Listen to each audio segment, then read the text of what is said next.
surprising win. A reward with no risk? I'll take it.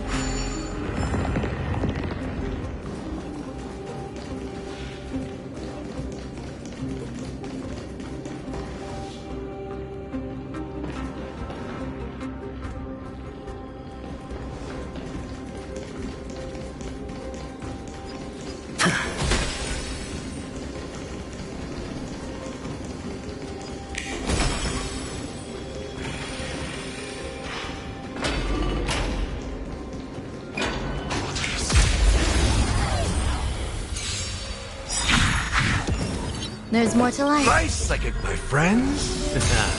Indulge yourselves!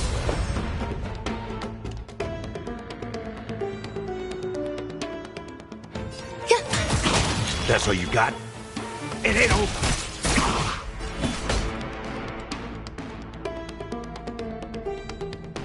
Conflict is pitiless.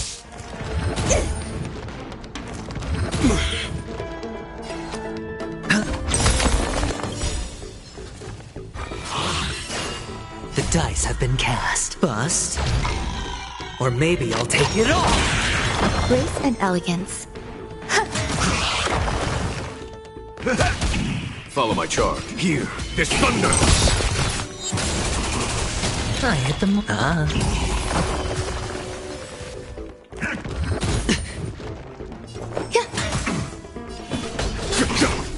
Step up.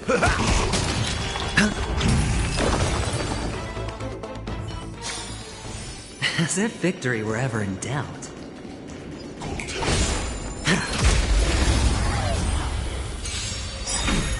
Some value, I suppose. Show no mercy. Every petal and all will be swept away by the wind.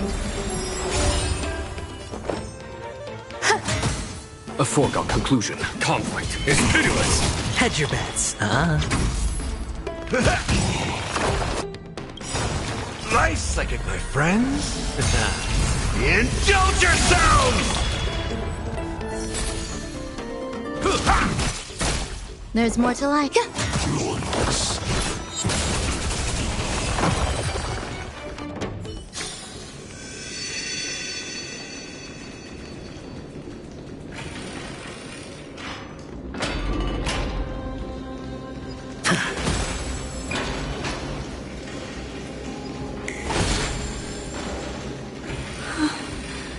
Long last.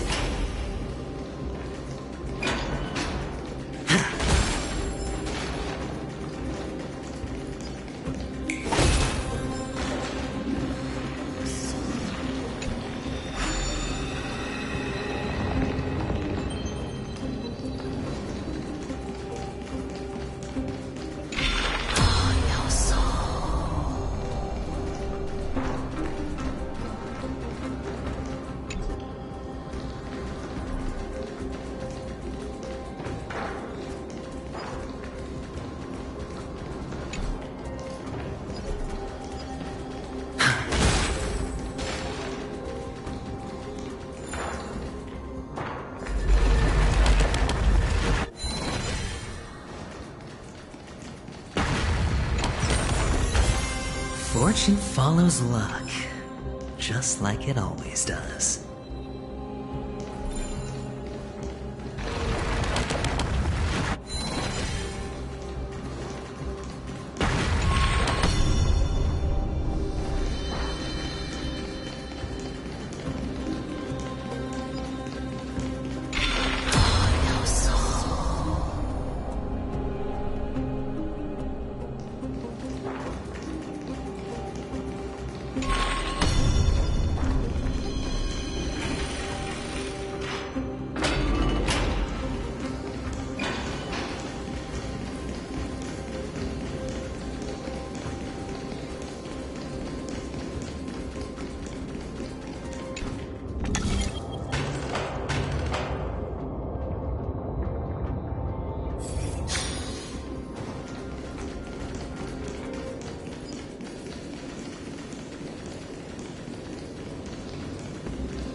backwards, but I'm already so close!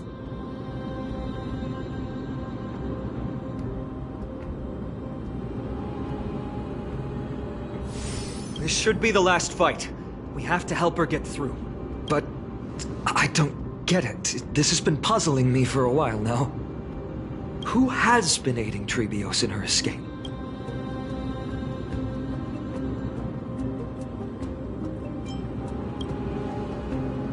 While history might be blurred by memories, seeing how the whole city is hunting her down, she clearly had no allies. If she pulled it off alone, were we too involved in this process? Treebios had been on her own since she entered the vault. But what did we truly mean to her? You'll find that answer at the end of this memory. In that case, let's focus on the mission at hand now. Let's do...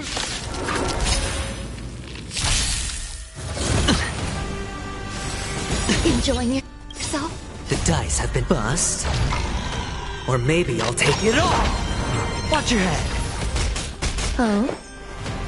Existence is unity. Conflict is pitiless!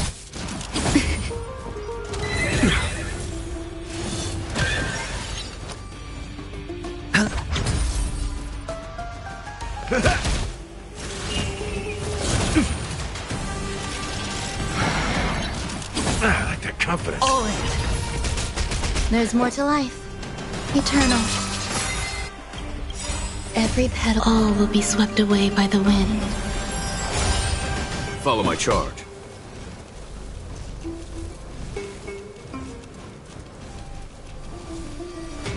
Here, this thunder. No dirty tricks, alright? Watch your head!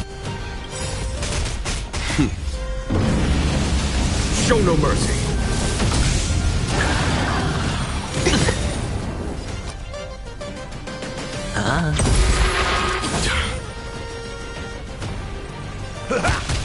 Some value, I suppose. No dirty trick. All in! Conflict is pitiless. Trying to pull a fast one. Was that it? Watch your head! Sure, I'll play along.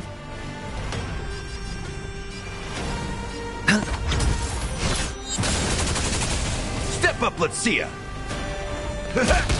There's more to life. Existence is unity. Here, this thunder.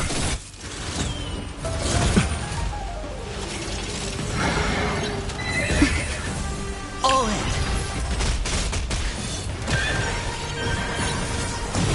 Is that it? The dice have been bust. Or maybe I'll take it all! Grace and elegance. In the mood for another beating? Time to mix things up. 1,000. Thanks. Watch your head! Nice, like my friends. Indulge yourselves!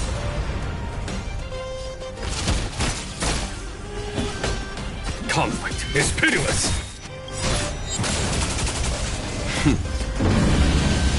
Show no mercy.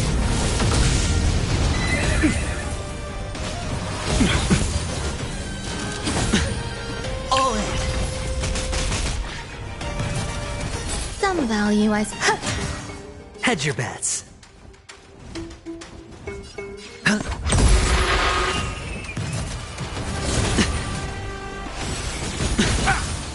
Watch your head! There's no time to lose. Here, this thunder. Step up, let's see ya. How's this taste? So this is the warmth of life.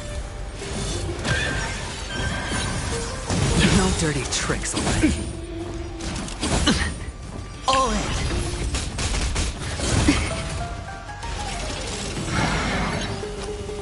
It's on me. The dice have been bust. Or maybe I'll take it all! Watch your head! Existence is unity. In the mood for Every another petal beating? all will be swept away by the wind.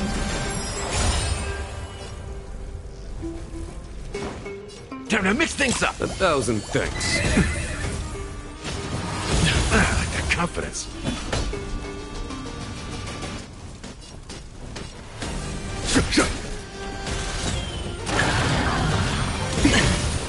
All in. Trying to pull. Watch your head. Sure, I'll play along.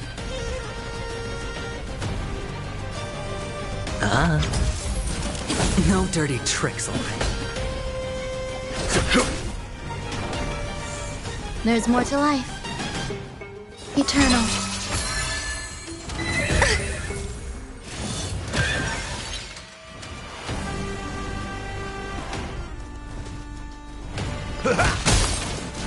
I like that confidence. Enjoying yourself?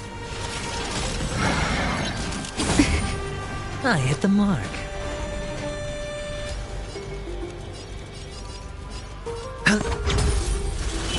Follow my charge. Here, this thunder. Show no mercy. Some value, I suppose. All in. Nice like a good my friends. Indulge yourselves!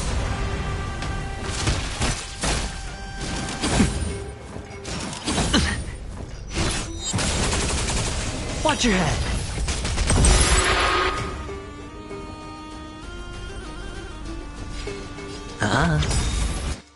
Enjoying yourself? The dice have been bust. Or maybe I'll take it all.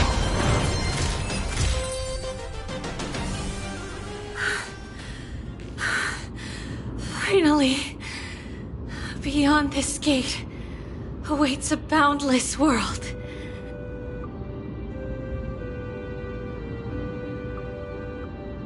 This is where my journey begins.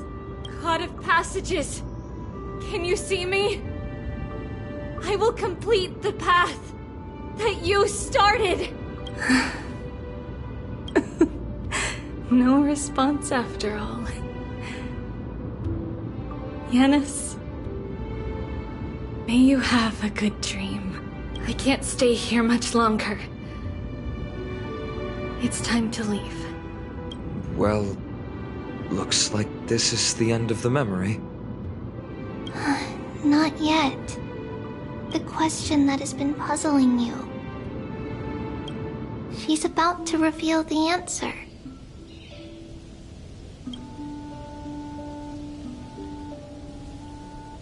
But nothing happened. What was making her or you hesitate at this moment? If she had known this flame chase journey would proceed as the Titan foretold, bringing about great suffering and fatalities, including her own,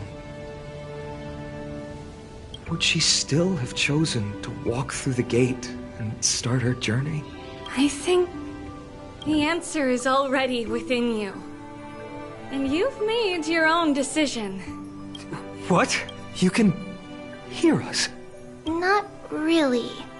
She can neither see nor hear us. Yet she knew that one day, someone would return to unveil this dust-covered memory. We can never know for sure who helped us back then. But that kindness was forever engraved in our hearts, motivating us to move forward.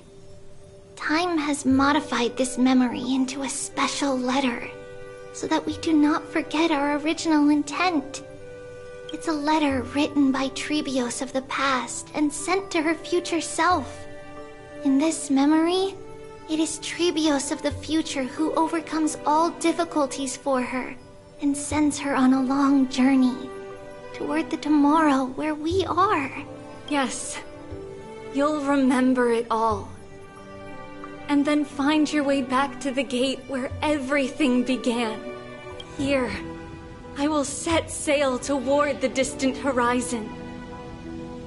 Here, you have traveled far on your way home. Such is the maxim that unveils Trebios' fate.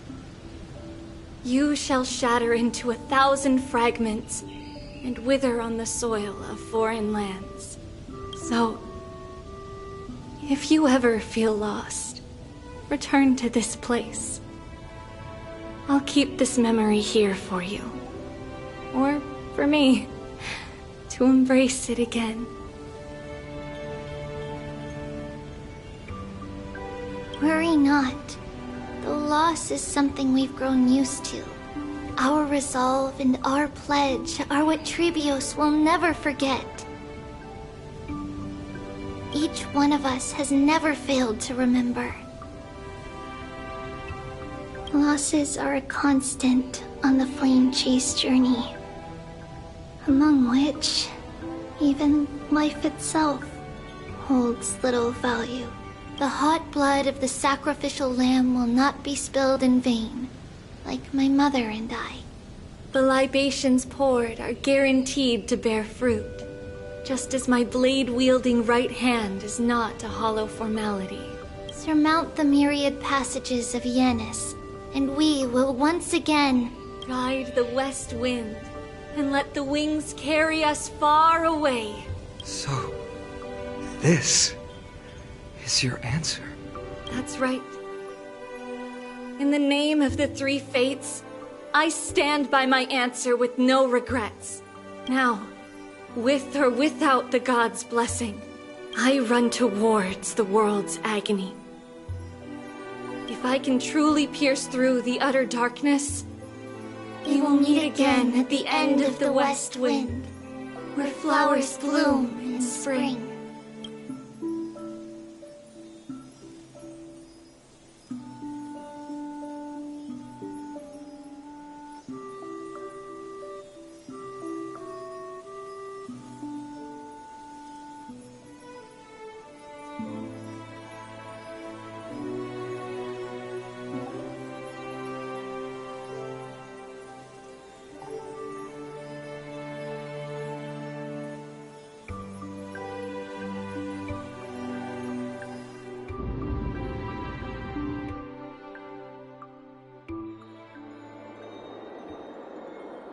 Lady Treeby, do you still think that everything will be fine tomorrow? Yeah, that's what Trianne would say as well. With all due respect, Lady Treeby, you know perfectly well that see you tomorrow is nothing but a white lie. I hope your toughness is not a mask hiding a lonely heart. Cass, that's not a lie. See you tomorrow is the greatest prophecy in the world. Prophecy? Listen, in every corner of this land, every heartbeat carries a prayer for that prophecy to come true. It may be that only a few heroes will bring tomorrow to the new world, but the prophecy of leading everyone to tomorrow belongs to all in Amphorius. But not everyone has the chance to see tomorrow. How can such words be called a prophecy? Because people believe it will come true, and they are trying hard to hold on to that belief. Even as the world teeters on the brink of collapse, everyone is pressing forward, longing to reach farther and move toward tomorrow. And that is why a holy maiden exists to lead the world toward tomorrow, and why Yanisopolis' prophecy unfolds as passages.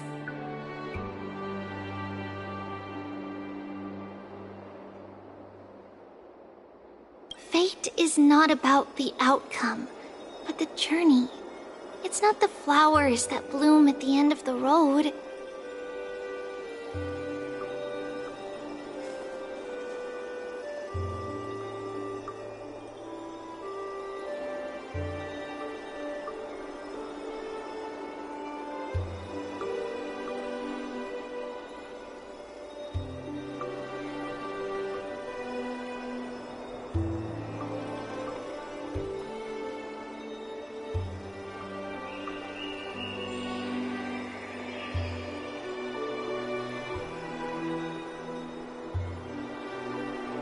but rather the paths that lead beyond the gate, where people tread toward the sea of flowers.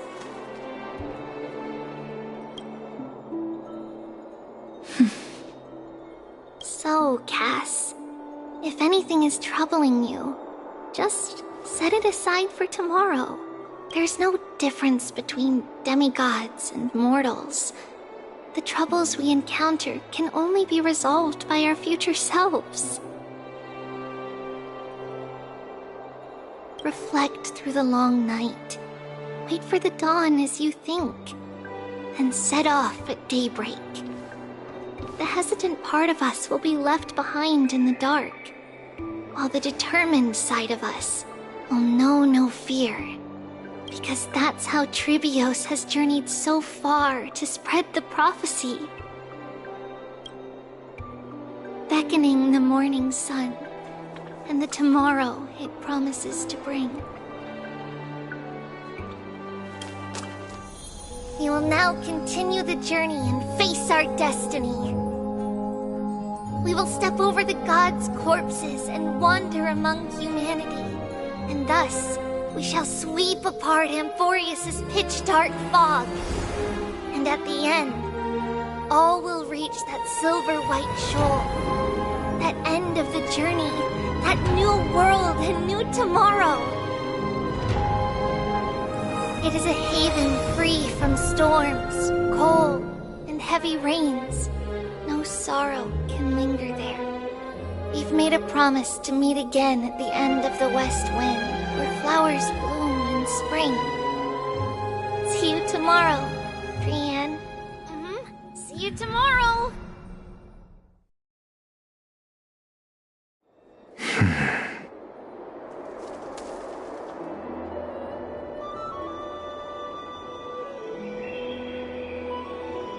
Child of humanity, surely you are not waiting for the arrival of night. Nights do not fall upon Akama. That's why it's futile for you to wait here. Honestly, I didn't expect the renowned Reason Titan to behave like this. And that's all thanks to you. If your soul weren't as prickly as a hedgehog, I wouldn't have to act this way. If you were more accommodating, you wouldn't be opposing me all the time, and I could teach you more freely instead. It was you who insisted on implanting the core flame in me. Forget it. Cut the sarcasm and just say what you need to say. Fine, fine. All I want is to remind you. There's not much left in your soul. If you don't do something soon, I will have to take over this body. If I'm not worried, why should you be? I know what you're planning. You just want my help answering the question. What exactly are we? Correct? It's good that you remember. Thus, equivalent exchange. It's only fair. Then rest easy. The answer will soon be revealed, and you'll have to return my body shortly. Is that true? Certainly. I initially thought this extremely frail state would hinder me from getting my body back. But I didn't expect the answer to be right within it. That saved me a lot of trouble. I don't even need the black-robed swordmaster's ceremonial blade. That's certainly worth celebrating. Regrettably, I can't carry out the upcoming experiment alone.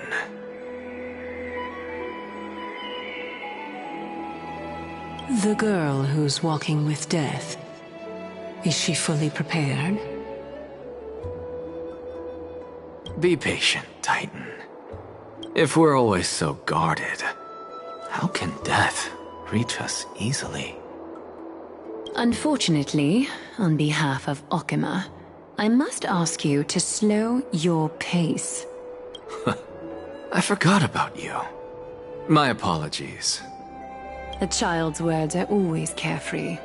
I'll just dismiss these words as nonsense from a cheeky child. Come now, conceited performer. It's time to address your relationship with that Titan. What if I refuse? Provocation will only tip Talantan's scales further toward your demise. There's no need to go to such lengths. Oh, monster neither human nor divine. Don't forget that you won't dare kill me. If you snuff out the core flame of reason, what else can you use to stand against the Council? Do you two mind if I cut in? I warned you. Do not interrupt me. I just have been meaning to ask. Does death really matter to you? What do you mean? What I mean is, before I implanted the core flame into your heart, you were already a silent, cold corpse. I'm back. Whew, finally have a moment to catch my breath. Want to chat? It's unusual to see Mem isn't with you. Since they're not here, let me ask you. Are you really sure you want to take on the trial of Orynyx's core flame on behalf of the Chrysos heirs?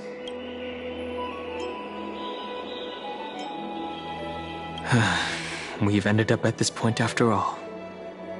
This is probably a fate that trailblazing can't evade.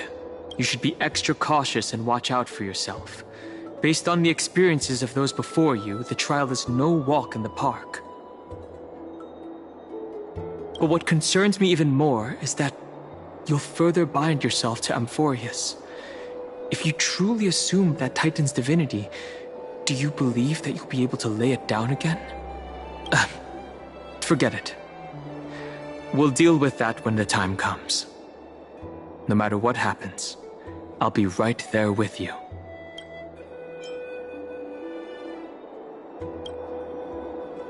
I got held up by two people in guard uniforms and ended up missing Trian's farewell ceremony. They said they were messengers of the Council of Elders and wanted to verify my identity, but I suspect we've been on their radar for a while. And they only made their move when you and I got separated.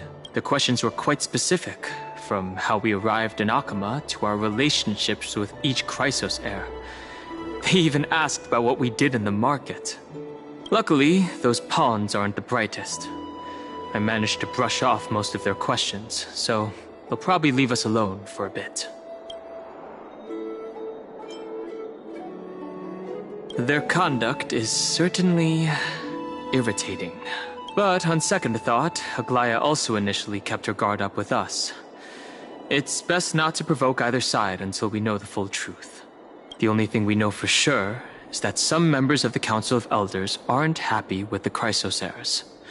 In the worst case scenario, we could be caught up in the internal conflicts of the Holy City. If only we had more time to sort through the clues about the Black Tide. But now, the weather is the only lovely thing left. Let's take some more pictures. Huh? What's going on? Something wrong, Danhung? Oh. The memory card is full. I bet March and the others are pretty worried too.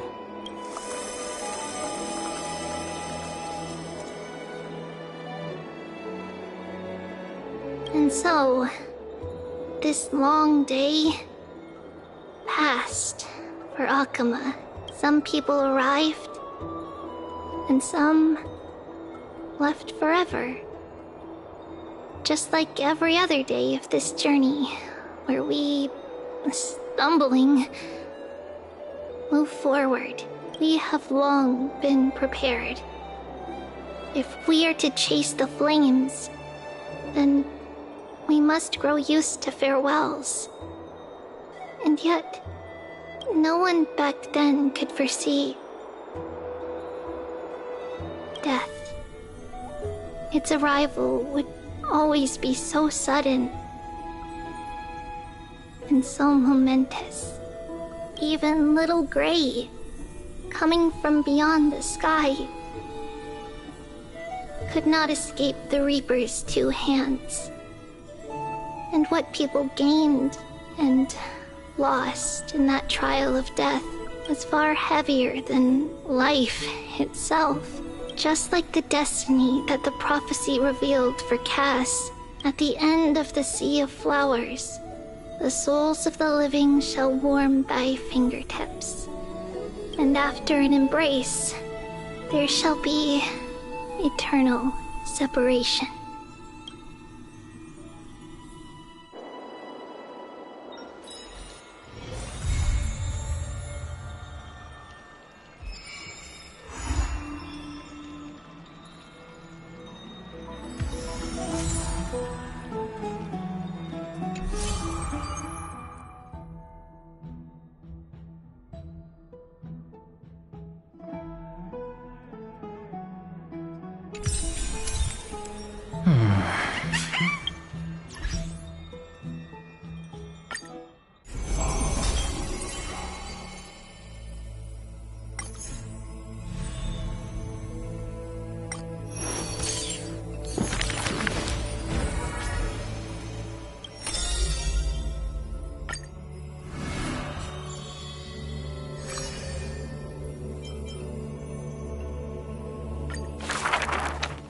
You shall part with your friends, with your enemies, with others, and with yourself. Kuro solo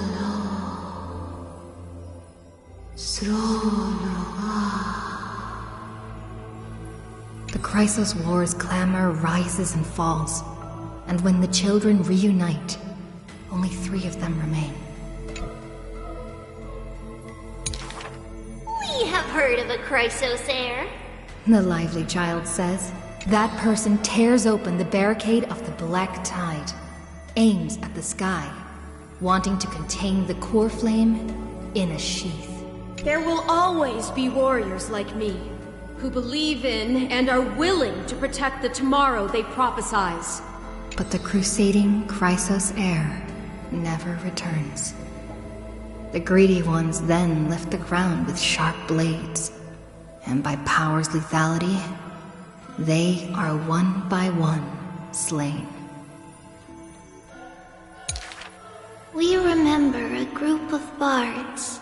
The taciturn child says.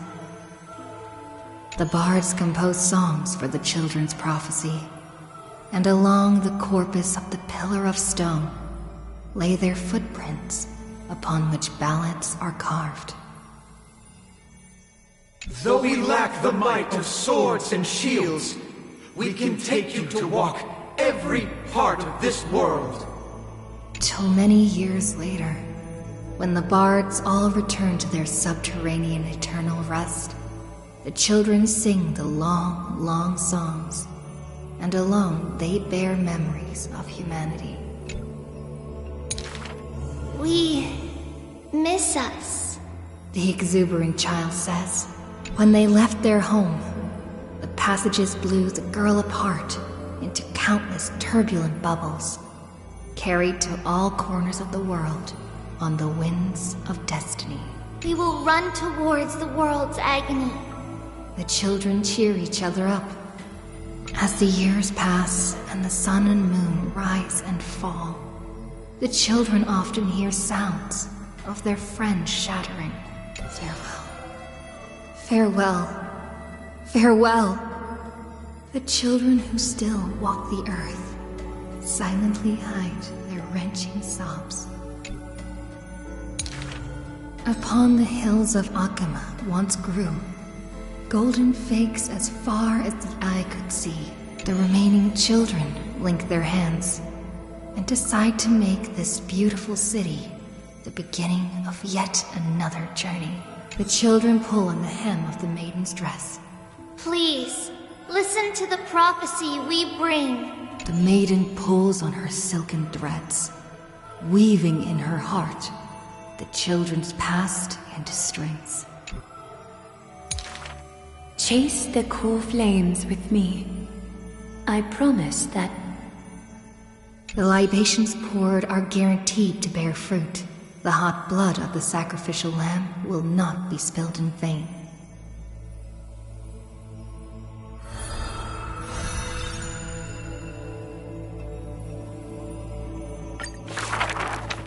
The gentle mother silently dreams and brings to her child a scent from the west wind shore. Then she quietly departs, and the only words her child hears is a prophecy of forlorn melancholy, the slumber of titans, the fragmented lullaby, the roar of the guards, all merge into a torrential black tide that carries the first demigod from the past to the future. And that was the beginning of this long dream. In this tiny room, she forged 20 years of her memories with time.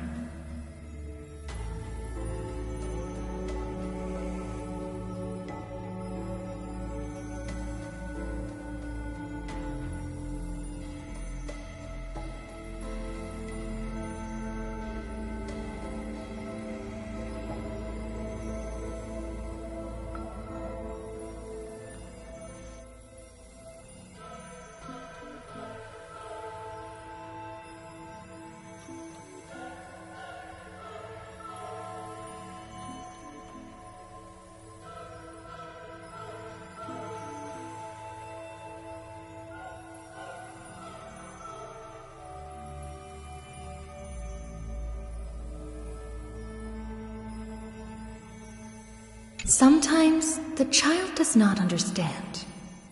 The gates of worlds outside the window are so numerous. Yet, why can we not step within?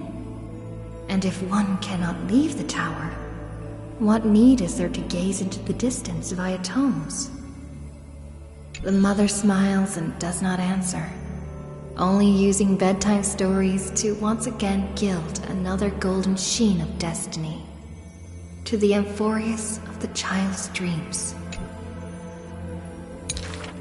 Alas, the golden light of destiny cannot illuminate the shadows of power and greed. All it takes to rob the child of her only kin is a letter of dark conspiracy.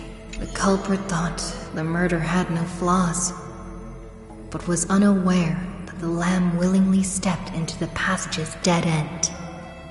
Before the priest met her demise, the only thing her eyes contained was spite.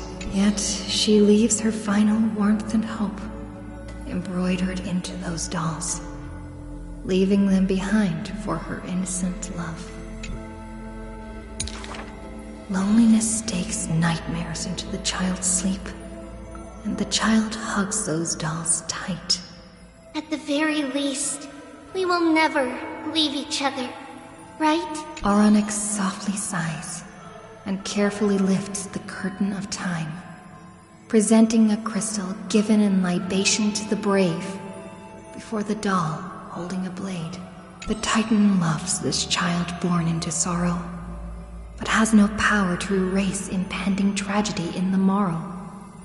Only can it dispel the evening wind of the palace, giving the child solace in sweet dreams. The Titan's fading proclamation cannot pull back the string of the girl's destiny. All shall bid farewell to one, and that person alone will witness the miracle. In the holy city adorned with falling flowers, the children recall that prophecy beside their friend that has passed away. The girl had already passed through thousands of crossroads and continues to sail toward tomorrow. Oh, for that bright spot beyond is the end of the west wind, where flowers bloom in spring.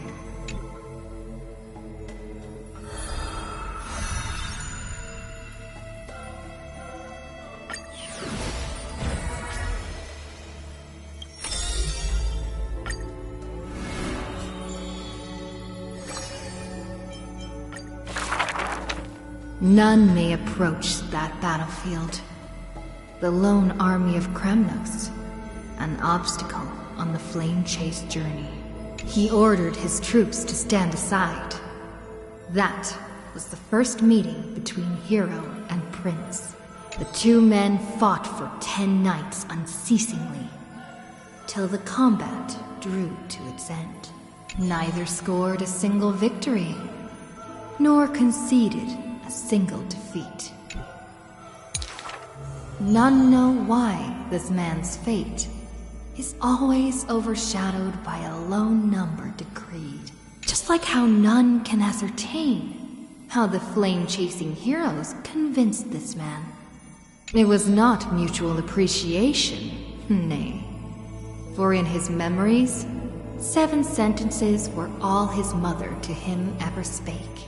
Yet somehow, that leader who weaves the golden threads recounted one of the 7 with ease. There is no right or wrong in the man's heart. The lion has its own historian, and the history of the hunt should not be held by the hunter alone. And thus, he speaks little. Others once guessed he regards the holy city as his home, for he seeks a land to belong. As the king to his people, it is the first gift to them he brings. But as per the rule with gifts, once given away, the gifter will never repossess this thing. The journey is long, yet none ever dared to anger the man. Not because of his unrestrained manners, but because every meal the heroes partook in were all cooked with his peerless skill. One sight serves falsehoods in the woods. He has relied on scent since young, to distinguish guests and obtain gains. Yet there are always exceptions. The man's arch-enemy often puzzled why their food was always borderline nauseating.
He still recalls the day he entered the holy city.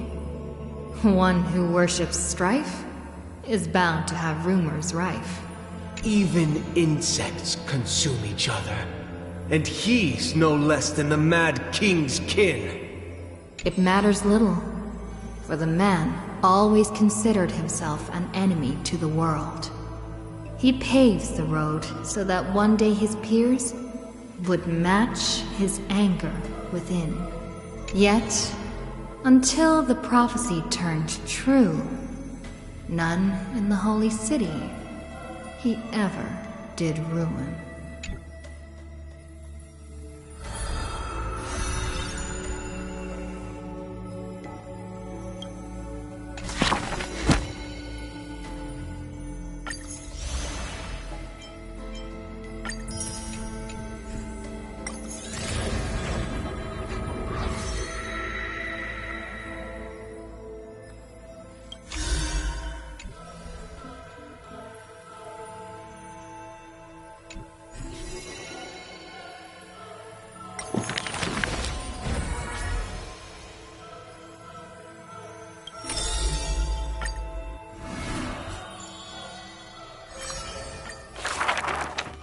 A solo lyre's sound flows along the streets. Oh, my lover, why does your mood change faster than the clouds above? The audience's face is covered in sorrow. Oh, how I wish she has clear eyes that are quick to anger and laughter, and dimples that crease in smiles and frowns. For the maiden he longs for has a body of alabaster and fingers carved by scalpels.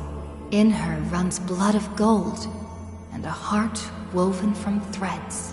She has neither eyes nor dimples, lacking even a face. For she is a Goliath's garment maker, merely a demigod's serf. The gilded dressmaster, the executive of romance. How resplendent would her mansion be above the radiant, dawning clouds. Nervously, the visitor opens the doors, like parting curtains at a theater. The one with golden thread in hand is revealed, standing betwixt figures of stone. Lady Aglaya, I am Apollos' retainer, here for an outfit to take to my master. He casts sideways glances as he bows, for the garment maker he adores is flanking her mistress, silent as a leaf accompanying a flower. Slender hands sculpted of ivory pull up the dress's train, as if with one breath alone, the maiden will be revived. The creation of love and beauty indeed. As the visitor thinks thus, his thoughts prickle the golden threads in the room. If you wish to embrace such fantasies, she declares thus on the other end of the golden thread, you must beware of the scissors that can pierce through the chest. In the ancient theater, there are thousands of plays, millions of shows, where even the god of romance was once an actor. The weaver below the stage savors the show for inspiration. The ostracized poet finally returned home. The adoring lovers separated by misfortune. The hero betrayed fires his deadly arrow into the traitor's heart. The thread known as romance is knit by all beings, by all love and hatred, beauty and sin, memories and prophecies. All that occurs are clothing indeed. Look, the despondent servant buried his love. The dressmaster plucks it up, and into the garment maker's dress she weaves. The elegant garment makers once had beautiful faces, some as knights with swords, some as impassive priests, and put on pantomime after pantomime in the golden thread's light, till the stage shook in the storm, and the black tide tainted the dancers' skirts. She wiped clean their visages, and instilled armaments instead of silk. Use the needle and thread as your sword. She requests the servants who cannot answer. The garment makers are elegant still. They turn bloody and stained slaughter into lithe rondos, for only then can they still dress in new gowns. Only then can romance survive into the morrow.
All this free time, why not make the most of it with a game?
All this free time, why not make the most of it with a game?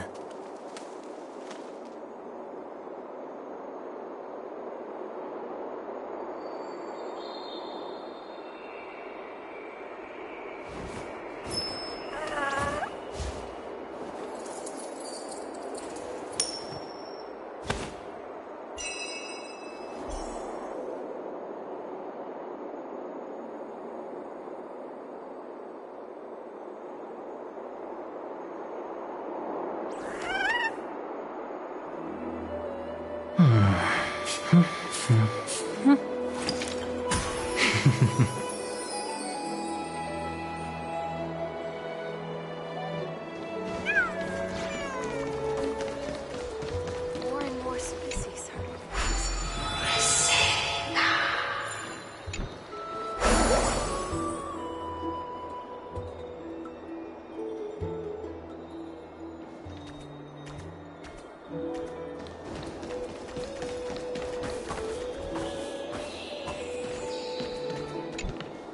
Trebios's memory has unveiled the very first prophecy.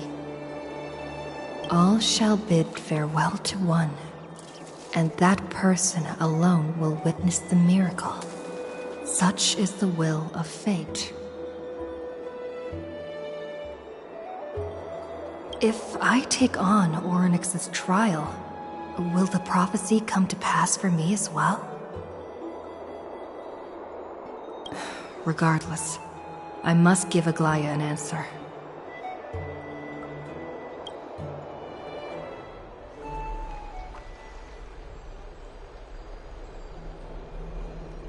Ah, it's you, Cass. I finished the anthology of poems you lent me. Here it is.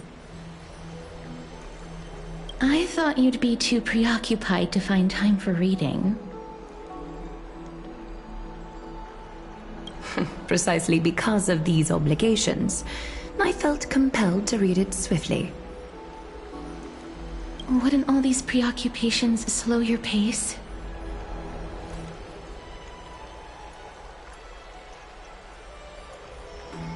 On the contrary, knowing that time is limited can push one to overcome their limitations. The weight of these responsibilities seems to have enhanced my reading efficiency. I understand completely.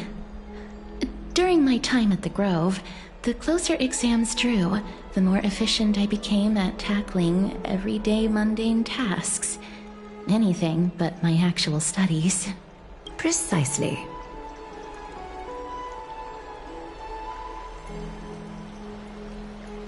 As I remember, you and Finon were both disciples of the new Sporists. I assume that Anaxa's exams were as unreasonable as the man himself, correct? The courses Professor Anaxa taught were Introduction to Alchemy and History of Mythology. And to be perfectly honest, those two courses were the students' greatest nightmares. The history of mythology taught by the blasphemous great performer himself. I can imagine their fear. Now that I think about it, students would often rush to the podium during class to challenge him on those blasphemous ideas. May I ask, Lady Aglaya, has your relationship with Professor Anaxa always been like this? He openly dismisses people's faith and questions the very justification of the Flame Chase journey. Our positions have been destined to be at odds. While you were studying there, I assume you must have heard of his nickname. Dromas draped in finery? As I see it, this nickname is more of an insult to the Dromas.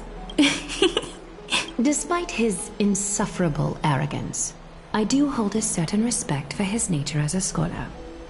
To remain true to his principles, he is unafraid to stand opposed to the world, and that requires considerable resolve. Anaxagoras' life is almost like a satire. As a Chrysos heir, he refuses to heed the prophecy, while he disrespects the gods. The gods have chosen him. He was indeed chosen by Circes. Is something weighing on you, Cass? The golden thread is quivering. I sense there's more to this exchange than idle chatter. With all due respect, I'd like to know what you plan to do with him. In light of his assistance in the battle against the Flame Reaver, I am willing to grant him some time to find a way to remove the core flame. However, if Anaxa decides to make any move that places us in danger, I will not hesitate to take extreme measures. Just as I feared. The Flame Chase journey is the destined path for the Chrysos heirs. Yet he now seems more like an empty shell. Given his strong sense of self-respect, I trust that Anaxagoras will make the right decision. Still, I can't help but hope for another possibility. Perhaps Anaxa will also overcome his limitations, now that he knows time is limited. I understand your stance. Let's continue this discussion another time. But now, let's greet our guest.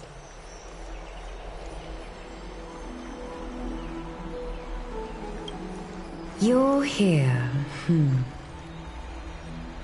Does this mean you're ready to take on Orynyx's trial?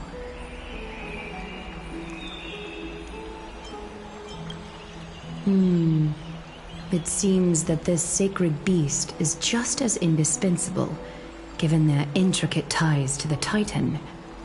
Memmy mem, memmy mem mem mem mem, memmy mem memmy mem. Surrendering the core flame is a Chrysos heir's duty. Your selfless assistance is deeply appreciated. However, I urge you to carefully consider the risks of accepting the trial. Becoming a demigod means forsaking your humanity. You will inherit Orynyx's divinity and bear the time of Emporius, all on your own. From that point onward, your fate will be forever intertwined with ours, never to be separated again, until the end of Genesis. It's exceedingly rare to find a capable Chrysos heir.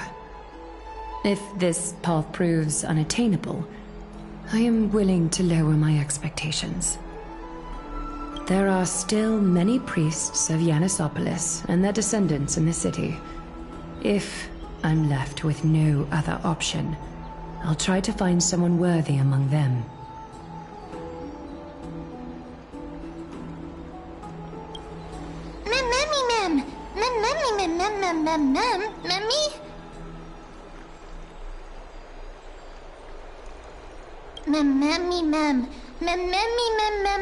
Hero.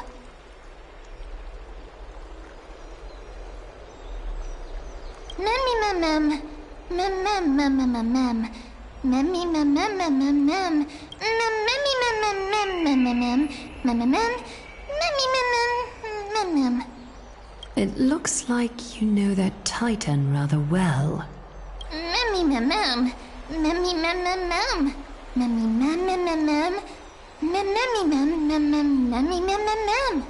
Memories that exist outside of your own experiences. I can't explain why, but I can vouch for Mem's words. When I was in the Abyss, I heard the Titan's groans, full of pain and grievances, yet without any ill will. Since you've made your decision, go back to the bath chamber and get some rest. Trinem will call for you when the ceremony is ready. It is difficult for me, as the guide, to absolve myself from blame for things to have progressed to this point. Time and again, you have risen to the occasion for Akima.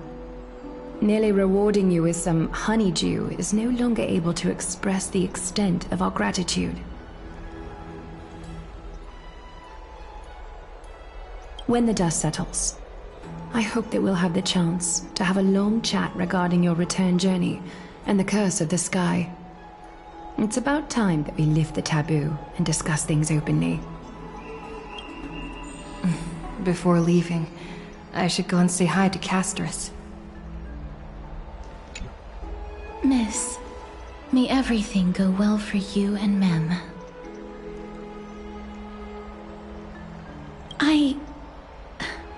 It's nothing. I only came to discuss some matters with Lady Aglaya. Previously, I lent her an anthology of poems that Lady Trianne had gifted to me. Tracing back, this anthology was something left for Lady Trianne by a bard before their passing. Although personal properties should be cleared out once their owner has passed on, Lady Trianne gave this book to me since she knew how much I liked to read. It just contains an allegory. In a faraway land, in a city known as Styxia, a dragon corrupted by the black tide descended one day, swooping upon the city like death itself.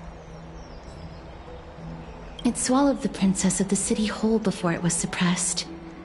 After taking down the evil dragon, the warriors discovered that the princess's life had already met its end. Overwhelmed by grief, the queen hired an alchemist to resurrect the princess using the dragon's flesh and blood. However, having lost memories of her previous life, the resurrected princess turned into an evil dragon herself and wreaked havoc on the city. As a result, the prosperous Styxia met its demise.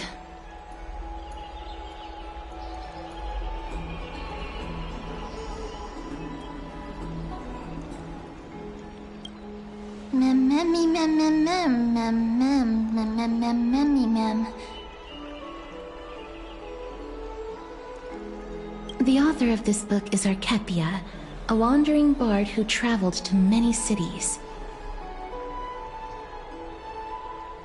Among the things she left behind are poems, dictionaries, and many tragicomedy scripts. She even clearly underlined and took notes in books that covered myths with her elegant handwriting. While flipping through these books, I felt like I was afforded a glimpse into the life of Archepia. It felt just like I was traveling with someone that I'd never met before. It was as if she had yet to pass on and was still alive. That's right. Writing, drawing, and taking photographs. It seems like human nature to try and leave records of things. Speaking of taking photographs, when I was helping you to take the photo previously, I did not look through the photos in your photo stone out of courtesy. But I'm also very curious about the story of the Rosy Celestial Maiden. Despite having visited many cities in Amphorius, I still understand nothing about the world beyond the sky. If there is an opportunity... Forget it. Let's talk about this in the future. For now, I only hope that you'll be able to complete the trial safely and obtain Orynyx's blessing. I don't think there's anything else to do here. Time to go back and talk to Don Hung.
I'd love to go in and take a look.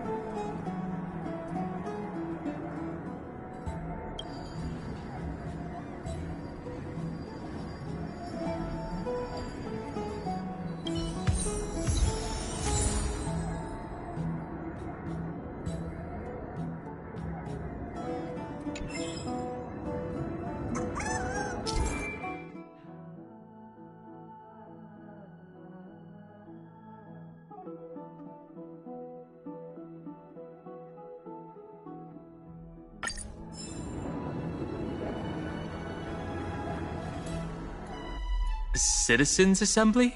That's right. Oh, partner, you're back just in time. This is something that the both of you should probably know.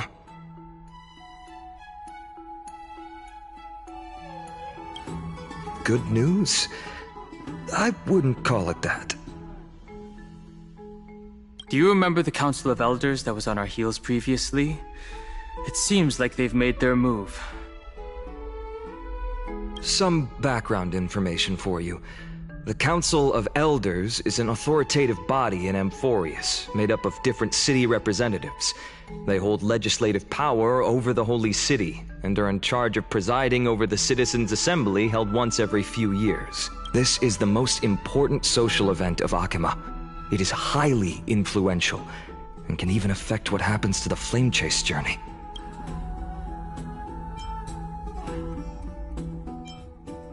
Every 5 to 10 years, the Council of Elders organizes a Citizens' Assembly at Dawncloud. During the assembly, the representatives will vote on major issues such as whether the Chrysos heirs led by Aglaia should still hold the right to govern the Holy City, and whether the Titan's conquest should continue. It sounds like some sort of system to balance the heroes and the mortals. That is correct. However, the problem lies in the fact that there are ill-intentioned extremists in the Council of Elders. They view the Citizens' Assembly as a way to restrain the Chrysos heirs, and hope to take complete control over the Flame Chase journey. We can refer to them as the Opposition. During the assemblies held in the past 100 years, the voices supporting the Opposition have been growing stronger in the shadows. It's only thanks to Aglaia that the Flame Chase journey has been able to continue to this day.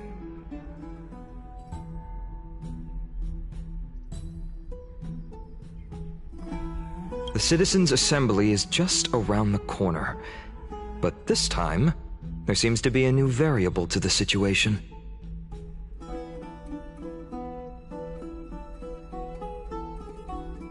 No. Although we might be mentioned, the Council of Elders has another target in mind. I'm afraid that the Council of Elders might want to take advantage of Professor Anaxa. Aglaia will surely take back Circe's core flame, but with Anaxa's current condition, it's so unique that nobody knows how taking the core flame away from him will affect him. He has always been someone that is only concerned about his own research. I'm certain that he must want to escape from the monitoring of the Golden Thread and protect himself. If the Opposition were to offer an olive branch at this time...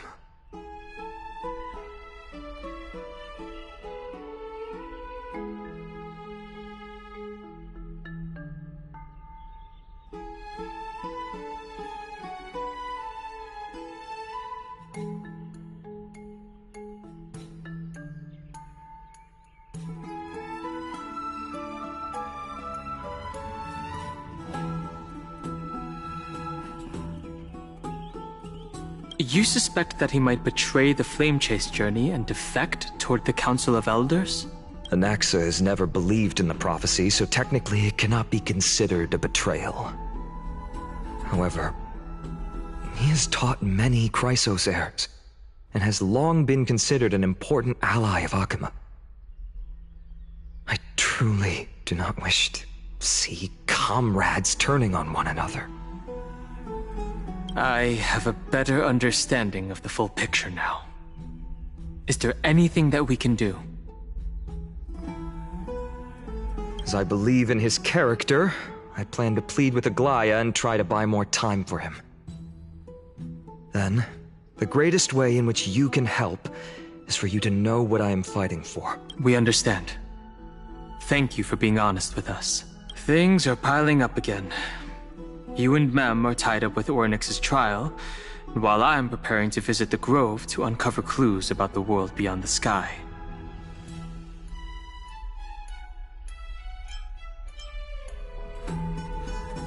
Allow me to apologize for the fact that we always seem to be troubling you.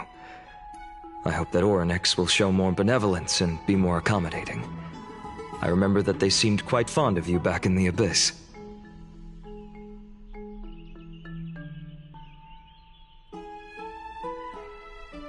Go and rest and regain your strength.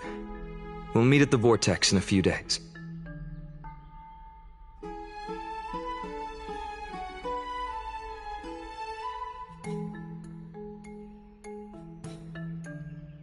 Oh, right. You can read this scroll if you want to find out more about the Council of Elders and the Citizens' Assembly.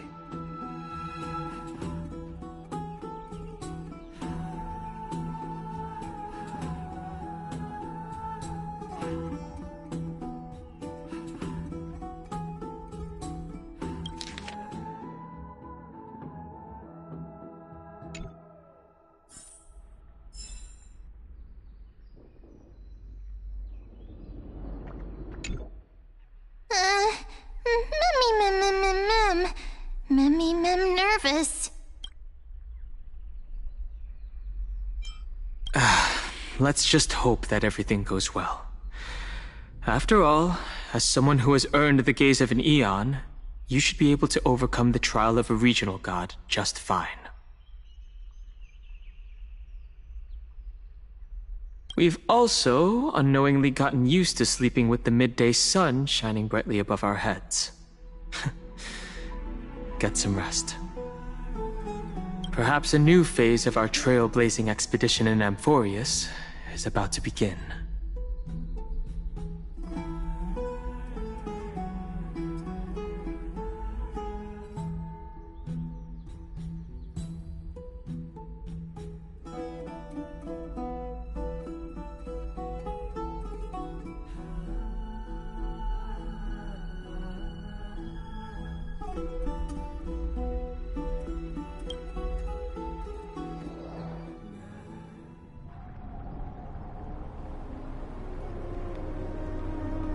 Esteemed one, Orynyx's vacant totem awaits. If you have already made your preparations to become a pillar of Amphorius, please, step forward.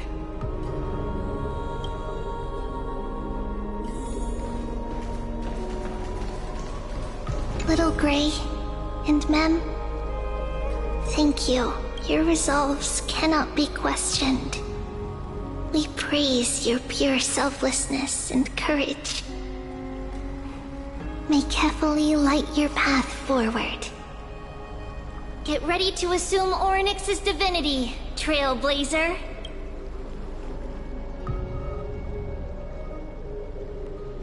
The divine position of Orynyx has already been vacant for some time. We can feel the space of the trial closing. As there isn't much of their soul left, we'll have to complete the ceremony before their soul completely dissipates.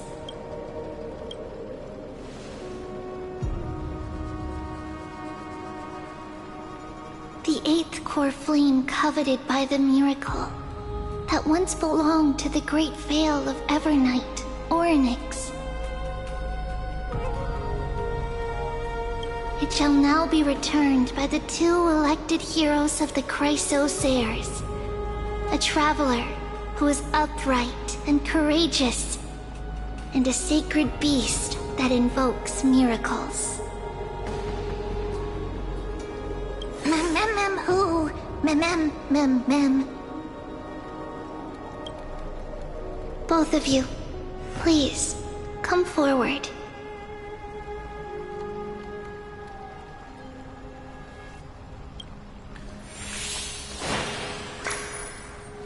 recite along with us.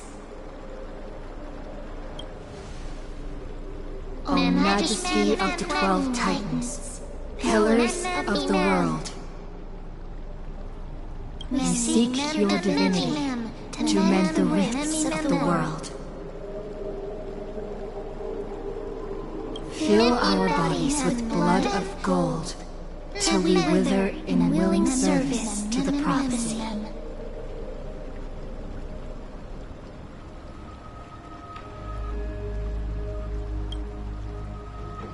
I don't think I have gold blood. These are just words meant to make the prayer seem more solemn. Please, focus.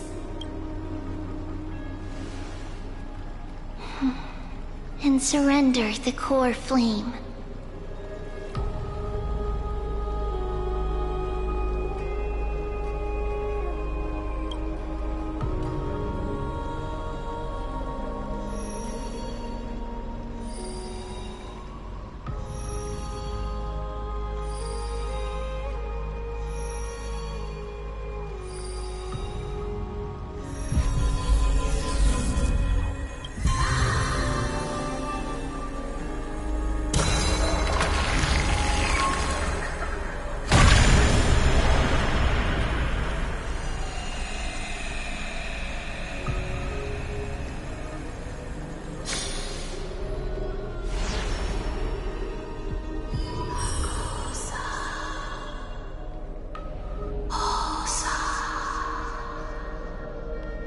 Oryx.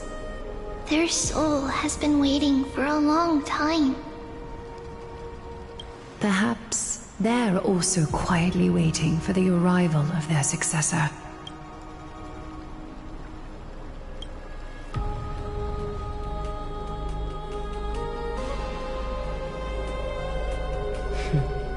The last time I heard this, things didn't turn out that well.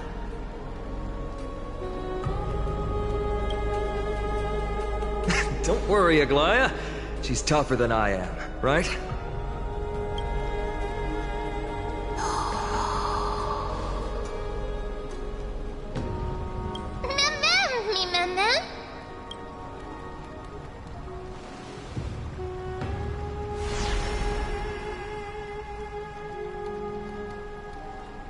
Traveler from beyond the sky, let us pray that the Titan acknowledges your worthiness. Although she loves cracking jokes at inopportune times, her determination is as strong as the Chrysos heirs. She will definitely succeed.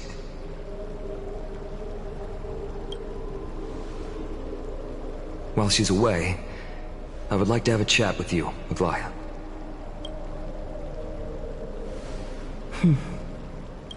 Speak. I'm listening.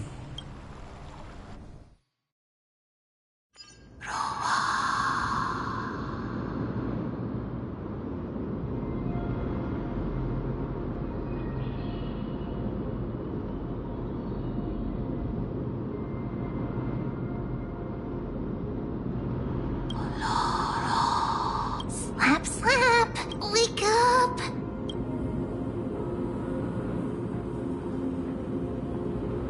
How is it?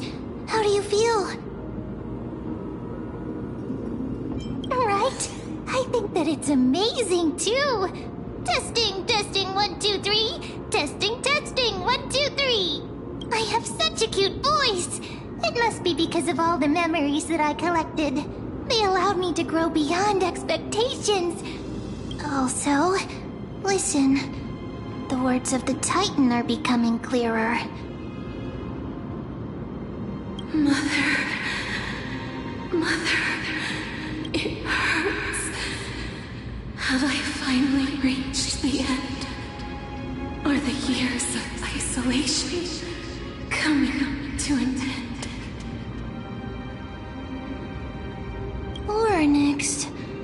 Oh, how heartbreaking. Ever since the figure draped in the black cloak robbed them of their core flame, they have been relegated to waiting in isolation in such a confined space.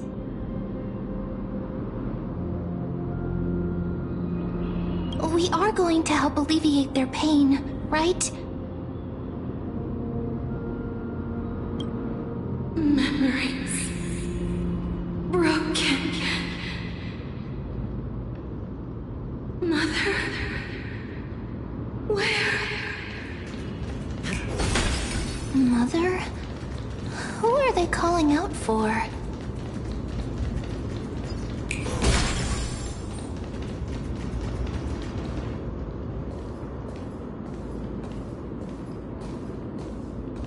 You. It's you. I remember you. Skyfather has gazed upon you. Mother is calling for you.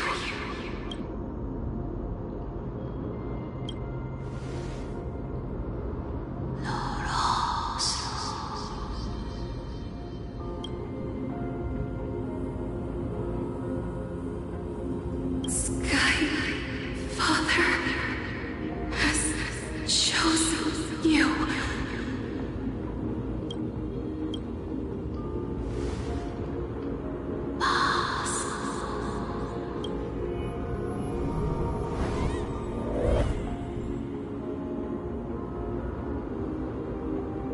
Mother is no longer responding.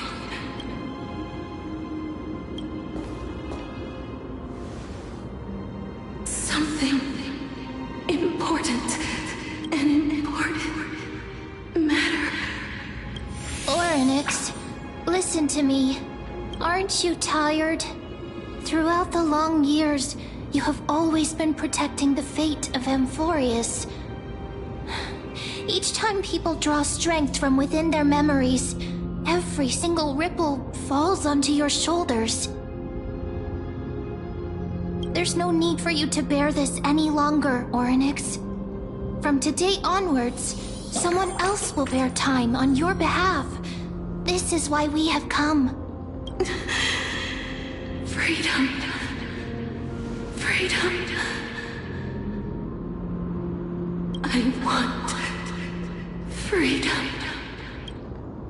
Oh, poor child. Everything will be fine. Let us help you. You can have a good rest now.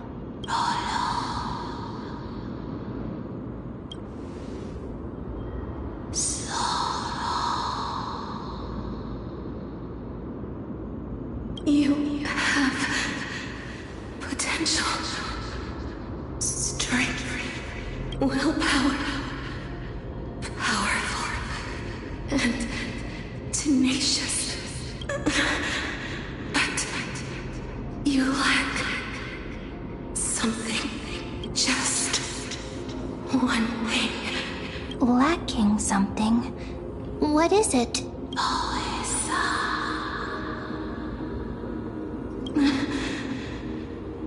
What you lack is a future.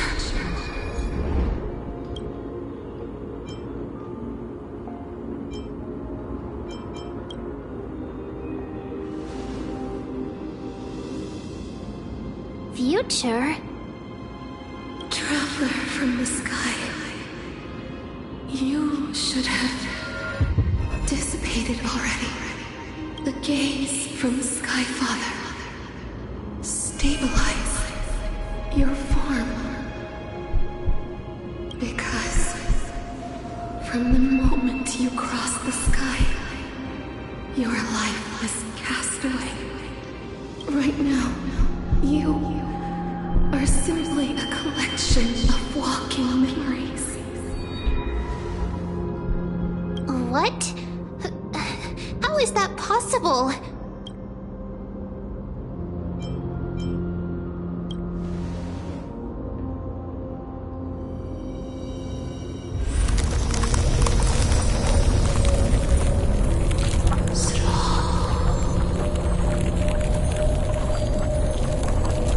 The space is collapsing. Someone must inherit the authority of time.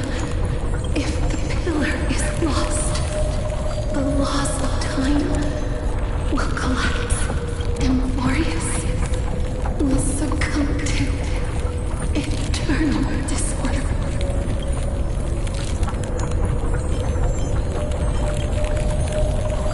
Time never compromises, never bears grudges, never forgives, never makes a choice. Child of humanity, Titans, Mother, Skyfather, Time restrains everything that exists in this world. Orynyx's divinity is dissipating? Is the trial coming to an end? Pathstrider of remembrance, my strength, I shall entrust it to you, the fate of the world. If you wish to, save it. Go and find your future that has been stolen. Even if that means you'll have to cheat death. You'll have to challenge that.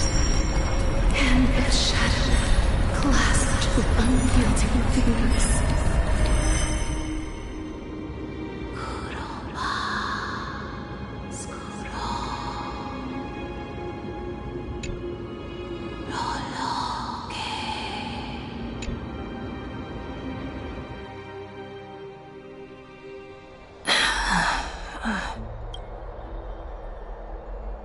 You're finally awake.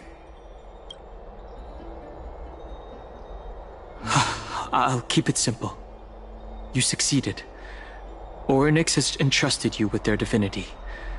Now you're no different from a demigod of Amphorius. However, Mem has told me about what happened during the trial. They are still explaining things to the others and told me to bring you back to your room to rest first.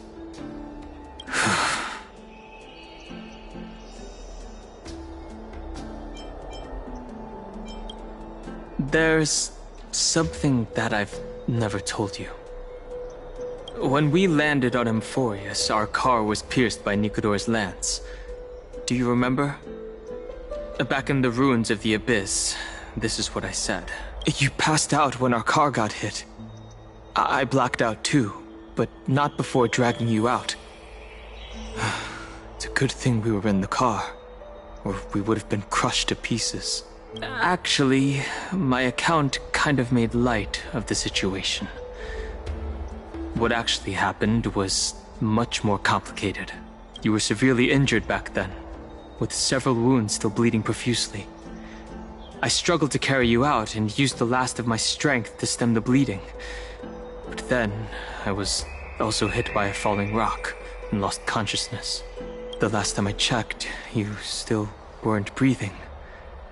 But when I regained consciousness, I saw that you were alive and full of energy. So I never brought this up again. I'm not sure whether the gaze of Fuli has anything to do with this matter. But according to the Titan, you are living in the form of a memory right now. Just like those objects of the past and the miracles of Orynyx. Perhaps Mem is the anchor rope that ties you to the present. I had assumed they couldn't stray too far from you, but the truth might be the exact opposite. It's not time for us to despair yet. There must be a way to save you. Orynyx mentioned finding your stolen future and cheating death. Considering Mighty's indestructible body, it seems to suggest that there is some kind of miraculous power in Amphorius that can even reverse death. The key seems to lie with the Hand of Shadow, whose whereabouts are unknown. Hey, are you alright? I heard you two talking about Thanatos. Cass is also very concerned about the warning. She has left the vortex and returned to the garden. Shall we go and look for her? Thanatos is the Titan that Cass has always been looking for. Regardless of whether there are any clues, there's probably no one else that understands death better than her. Let's do that then. Oh, right. There's something that I have to tell you. The Chrysosairs already know everything that has happened to you. I was too worried, so I told them everything. Please don't hate me, okay?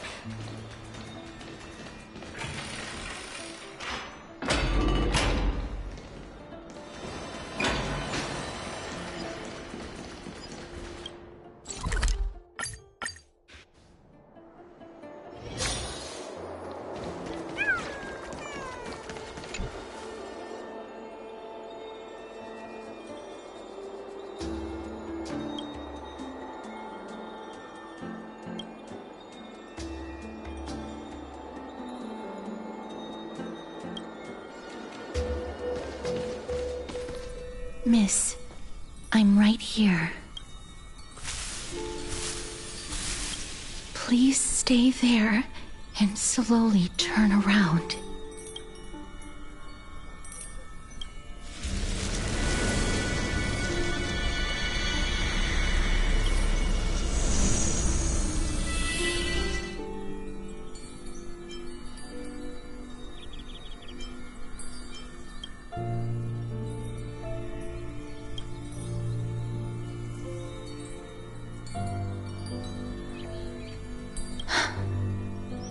Please pardon me.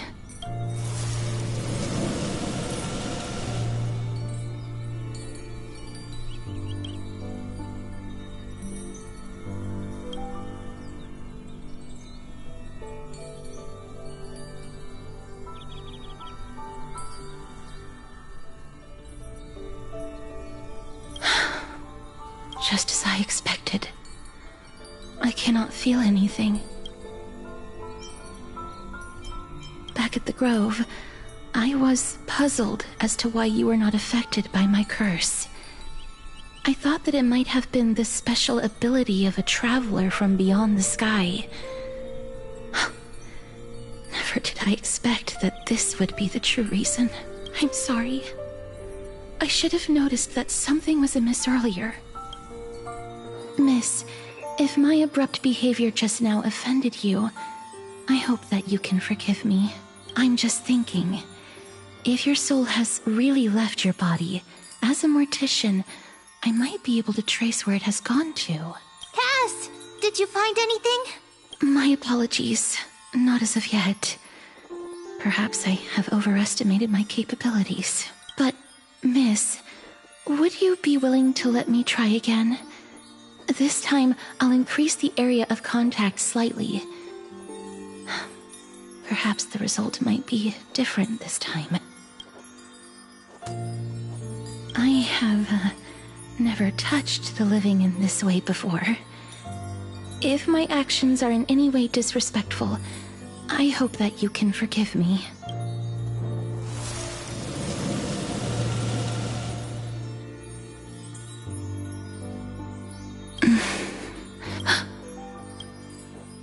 I seem to have caught a glimpse of something. Your soul is currently roaming someplace and cannot find a way to escape. But perhaps it might not be a bad thing.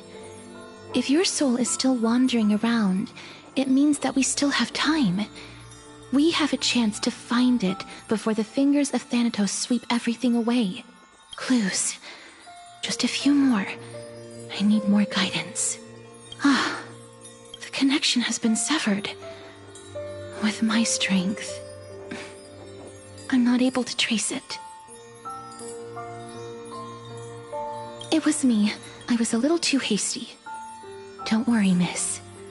Although we currently have no leads, I will do my best to search for the whereabouts of Thanatos, bring back their core flame, and personally return to you the life that you have lost too soon. I know that I'm lacking in confidence, but I hope that you can keep this promise of mine in mind. Before I manage to deliver on this promise, please do your best to hang on. Amphorius needs you. Lady Aglaia and Lord Finon are currently discussing some matters in the paths. They're worried about you too. If possible, Please go there and let them know that you're well. Although, I don't actually know whether your current situation can be described as well. Also, please accept this Styxian fable. Reading can help one to focus and relax. I hope that reading this can help tide you through this difficult period.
They're here. That partner! Hyacinth said you definitely wake up. How do you feel?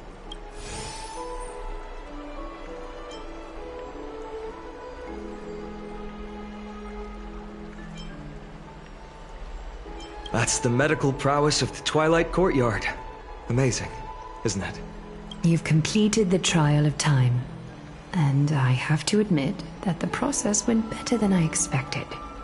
Even in the end, that Titan's heart still showed a soft spot for humankind. However, I never expected that. Two people who have cheated death would appear in Akima at the same time. That's what we have been talking about. Mighty has been in Akima for such a long time, but has no one thought to study his indestructible body? If there were even any minor breakthroughs, we wouldn't be as clueless as we are right now. Many have had this idea, but so far, there have been no results. Nevertheless, now is not the time for us to give up. At the very least, we can still see a glimmer of hope. Cypher. If anyone in this world knows the whereabouts of death, it would be her. I'll try and get her to return to Akima, but do be prepared for a less than ideal outcome. Please understand that throughout the history of Amphorius, no one has ever managed to escape the clutches of death. At the end of time, Thanatos silently awaits all. Don't take it to heart, partner. After all, you've already created countless miracles along the way, right? But before that, just... What's wrong, Aglaya? Omens always come in pairs. A tiny air current will eventually brew into a storm that tears the sky apart. It's Anaxagoras. He has initiated contact with the Council of Elders. In the end, it has still come down to this. I earnestly hope that your assessment of him is accurate, Finan. Otherwise, the efforts of my teacher and I over the past millennium might be reduced to dust because of that great performer.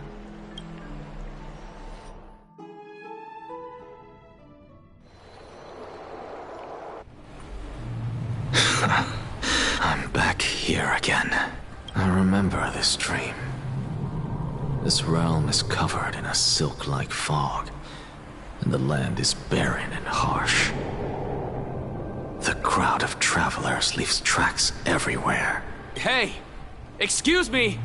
What is this place? Where in Anthorius are we? The mutters of the traveler are in a language I'm unable to comprehend. Or perhaps they're just distracted and ignored my question. Tell me, which Titan reigns over this land? And... Hand of... Shadow. Hand of Shadow Thanatos. Could this possibly be the Netherrealm? Not... Netherrealm. Then where is this? River of Souls? The outskirts of the Netherrealm? Are you heading downstream toward the Netherrealm? The Netherrealm. Nothing but an illusion. Titan rejects you. Me. Listen. What? The traveler lifts their wrinkled fingers and remains silent. I look in the direction they are pointing and listen closely. There. A massive shadow brought the sound of rushing tides. The sound of tides. I can hear it. I hear it deep within the tides. Beyond the closed gates of the void world, a voice about to recount something. Child of humanity, is it death's embrace you yearn for with such urgency? Oh, you have awoken. Welcome back to the mortal realm. Your consciousness is dissipating much faster than I expected. Ultimately, it seems like the Titan's core flame is incompatible with a mortal body. How much longer can my consciousness remain in the mortal realm? In my estimation, at best, you'll see 15 more entry hours. 15 days and nights. What is it? Are you finally starting to become attached to the mortal world now?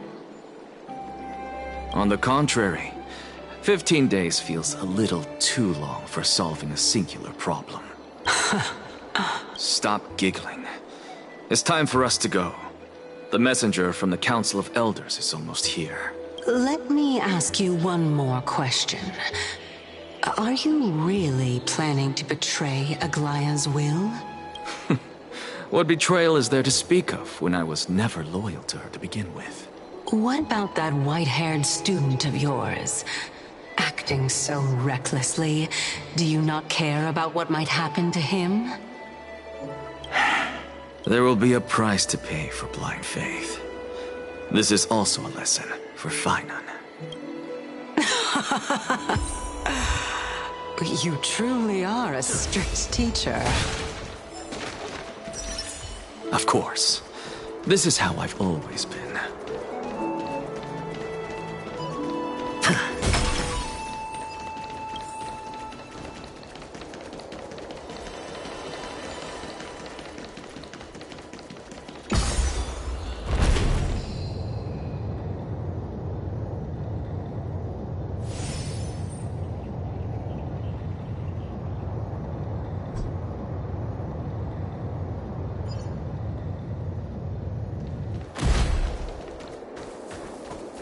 Sorry to keep you waiting, Lord Anaxagoras.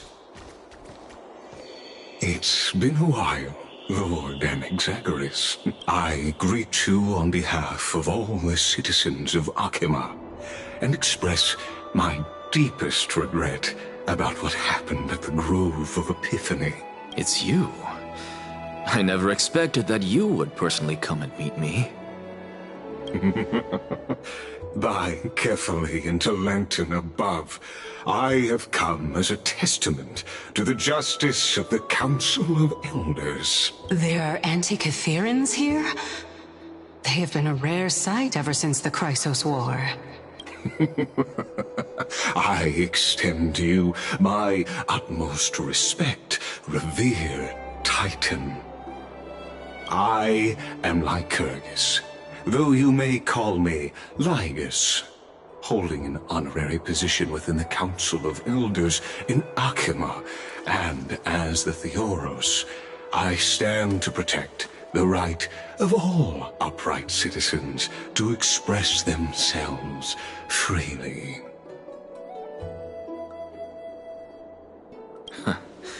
You can see them too? You know about us.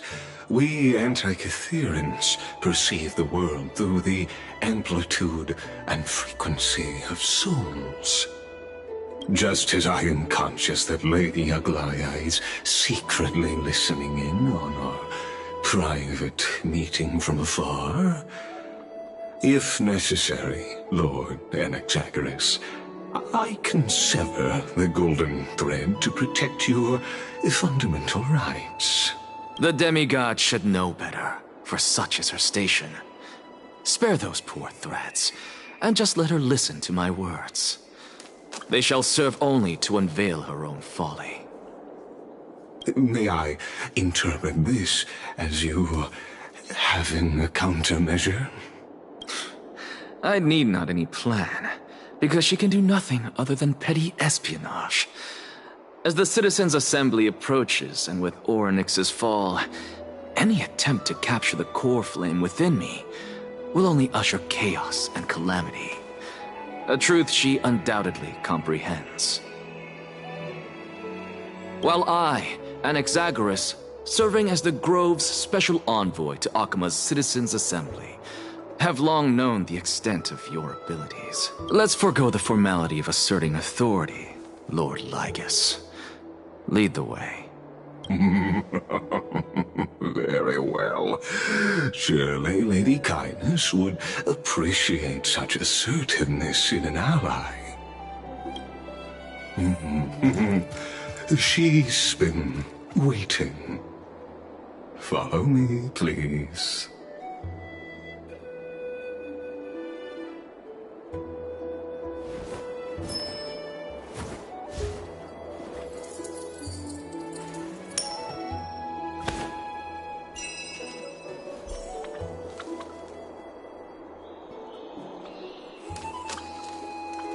Calling it a night here. Good night, everyone. Hand pink waving.